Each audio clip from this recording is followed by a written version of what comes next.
Samsung Galaxy Note 8 is the biggest reimagining of Samsung's best smartphones for productivity, and more than enough to right the major wrongs of the recalled Note 7.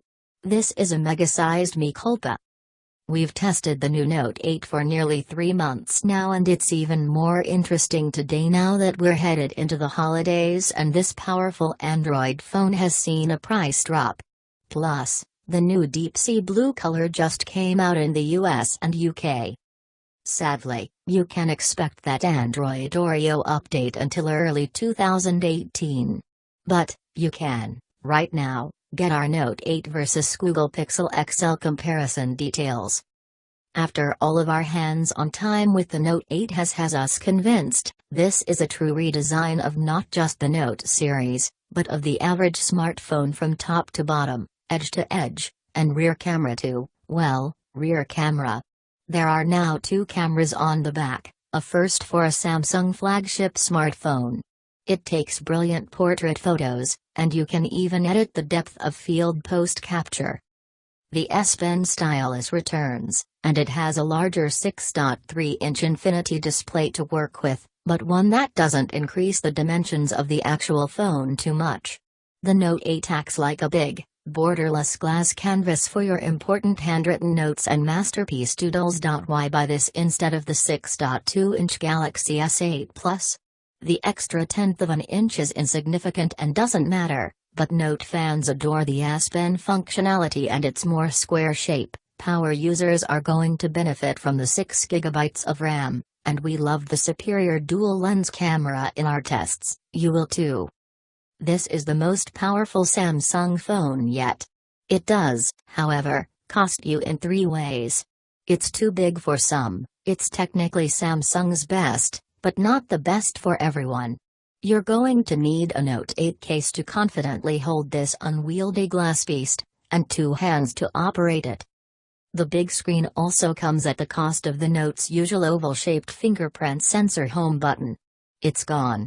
The on-screen button that replaces it works fine, but the fingerprint sensor is now located on the back of the device and off-center. It's a textbook flawed design, and the alternative iris scanner doesn't always work when you want to unlock the phone. Then there's the Note 8 price. If you want top-of-the-line specs, one of the most advanced cameras, a stunning display, and streamlined multitasking on a phone, you're really going to pay for them. The Note 8 costs more than the S8 Plus, although if you're going to sink a lot of money into a device that you use every day, you may as well go all the way. Can your wallet, and the extent of your grip, handle the Note 8? That's pretty much all that you, if you have faith in Samsung again, need to ask yourself before buying this phone. The new Google Pixel 2 and Pixel 2 XL are the biggest Samsung Galaxy Note 8 rivals. They already run Android Oreo, and Google's camera is slightly better, but its screen colors are worse, in our opinion. The Google Pixel 2 XL is having a few screen burn-in problems, too. Apple has the all-new iPhone X launching on November 3 with a borderless display, facial recognition and an equally sizable price tag, but that requires switching over from Android to iOS 11. Samsung keeps topping itself, launching phones with the world's best display every 6 months. Its maximum brightness, 3K resolution with mobile HDR premium, and wider color gamut are hard for anyone else to compete with. Its always-on display continues to be an appealing feature in a smartphone. Lit up, the all-screen Note 8 feels like we're carrying around a piece of light when we're out and about. It's much better than the Pixel 2 and Pixel 2 XL display, Google's biggest weakness. The entire front glows with unimpeded information, as long as you don't drop and crack it, and you'll need to be extra careful as the entire phone is enveloped in glass wrapped around an aluminum frame. Combined with its size, this makes for one slippery smartphone. While we spent most of the time using this phone naked, that's without a case, we did test several Note 8 cases and instantly felt more confident carrying it around. Why? The added grip and peace of mind let us operate it with one hand, whereas we struggled with the pure glass body at such dull and wide dimensions. Sorry, You're going to need a case with this phone. There were very few Note 8 colors at launch.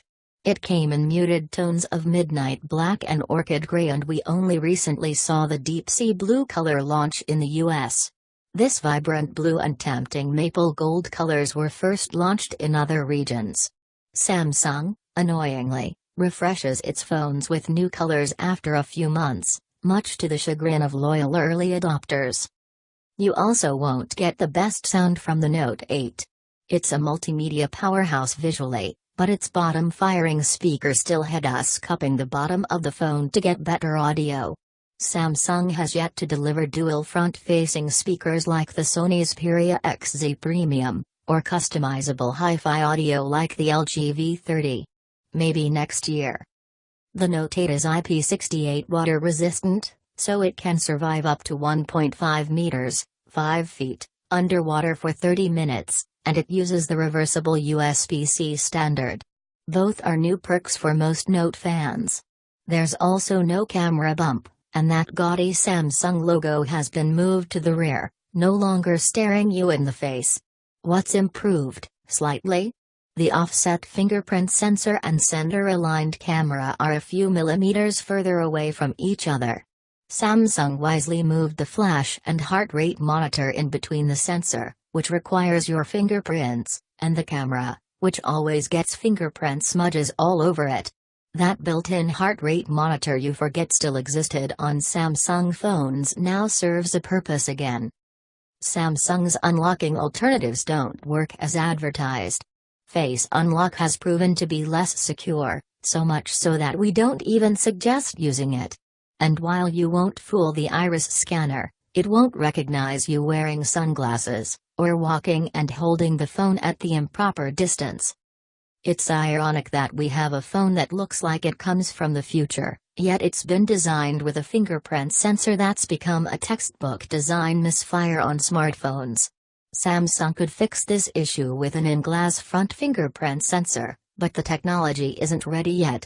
Expect this to be a grand announcement for the Galaxy S9 or Note 9, please act surprised.